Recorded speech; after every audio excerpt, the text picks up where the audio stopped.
Hey YouTube, it's Denise here again, aka West Coast Rust. Gonna jump on the bandwagon. I already posted one video today, kind of about fears that I've been having, and I'm going to chime in on the 10 things I am not going to miss about being morbidly obese, or 10 things I'm not going to miss about being fat or whatever, that a lot of folks are doing right now. And I'm doing it mostly because I think it kind of puts a lighter spin on things, makes others realize that we can laugh at ourselves and it's okay, you know. So I've really enjoyed watching other people's. I hope that more people will do this. And I did run this list by my husband, and he was kind of surprised because some of the things that I put on here he did not realize, and he said that he wishes that I would have told him about some of the things so that he could have maybe helped me with it or something, but that kind of just made me feel worse. So my list is going to be things that are kind of in my everyday life and not necessarily things that I do once in a while, because those are the things that I think others might have all the time and they might relate to, and there's pretty darn funny, some of them. So number one on my list, these are not in any particular order, but number one on my list is my office chair. Okay, I've been in office work for the last, pretty much since college, 20 years, whatever. And I am not going to miss, every time you get on the chair, it goes down 2 inches, inch and a half, whatever. But you have your chair where you want it, and then all of a sudden, the chair goes down.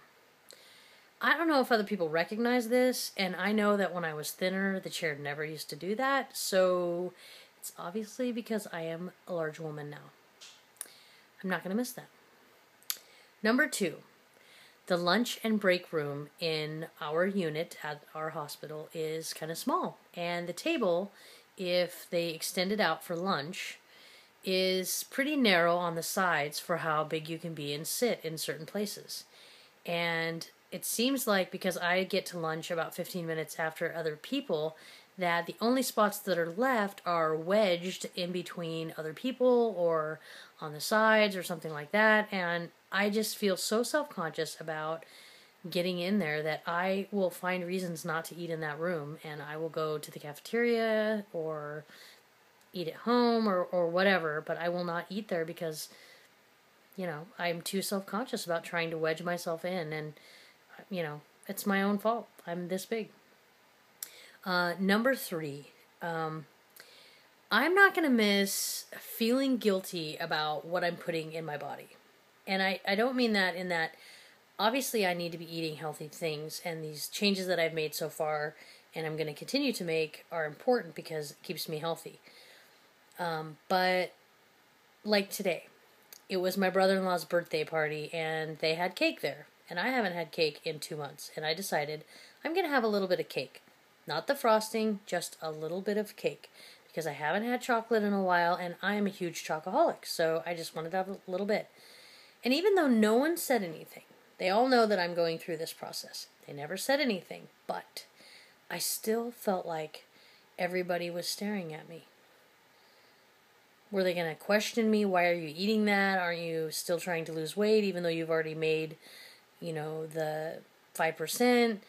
And I am not going to miss the fact that if this girl wants to taste a cheeseburger, she's going to have a bite of cheeseburger because it's satisfying and it tastes nice. And why can't people just have a piece of chocolate and not be judged? And a lot of these things are in my head.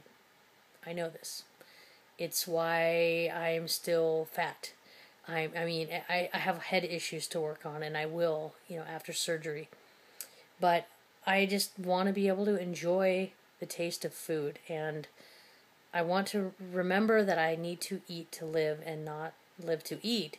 But at the same time, I don't want to feel like I can't have mayonnaise on something because somebody will stare at me and say, "Are you sure you should be having mayonnaise?"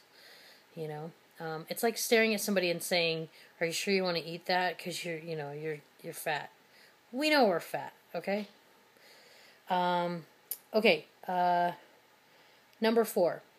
My son is on the autism spectrum, which means he pretty much doesn't have a filter sometimes when it comes to saying things about people or observations that he might have about them. And obviously one of his observations are that I'm fat. And he never says anything mean, but he'll come up and pat my belly or pat my chest or whatever's sticking out, and he'll say things like, "Mommy, why are you so fat?" And I am just going to really not miss that. And I don't blame him, because we talk about people's feelings all the time with him. It's something that we work on every day. But, you know, it would help if I wasn't a bad example. And so I'm just not going to miss that. I'm not going to miss him telling me that I'm fat and feeling bad about that. Number 5. Not going to miss the 2 belly rolls. Not even a little bit. The top one I had for years, ever since I can remember.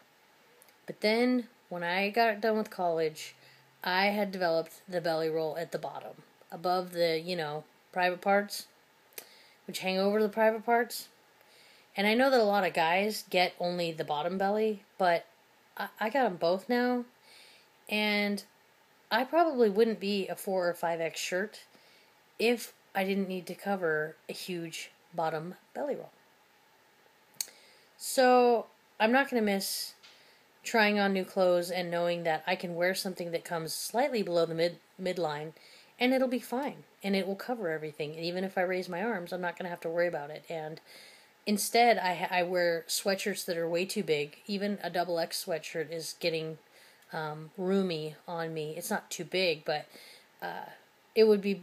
I probably could get into a smaller size if I didn't need to pull it over my belly roll on the bottom. So, I'm not going to miss the 2 belly rolls. No. They're Tweedledee and Tweedledum, or whatever you want to call them. I don't want them. Number 6. Not going to miss the old lady clothes that I can shop for right now. We only have 2 real retail stores in town that sell clothing, Walmart and Fred Meyer, and my grandma never wore clothes like this, but I would label them as grandma clothes. They're not trendy. I know they make trendy clothes, and even places like Lane Bryant make trendy clothes or more trendy clothes, but not for 5'2" and 260 pounds, or 250 even right now. It's not going to happen, and I might be 38 years old, but I don't feel like I'm 38 years old. I feel like I'm 28 years old, and I want to dress like I'm 28, and I want to dress like I'm powerful, and I'm special, and I look good, and everything's in the right spots, and it ain't happening. I'm just as frumpy as the rest of them. Just as frumpy as the rest of the heavy people who cannot wear clothes that fit in the right spots, and they're either too baggy here or too tight there.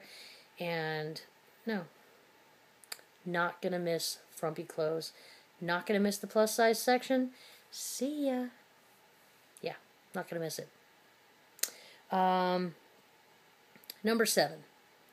I am not going to miss going to a restaurant and having to say, "Do you have a table available?" Or, "How long is it going to be for a table?" And they're always by the window, which is the best view. And so you have to wait and wait and wait.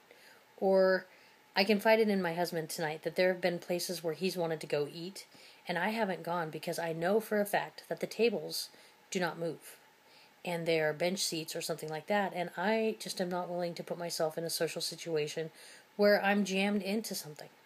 And already, I'm short, so sometimes I sit so low in the booth, that the table's already on top of my chest practically, but then to be wedged underneath of it because your boobs are so big, not going to miss that at all.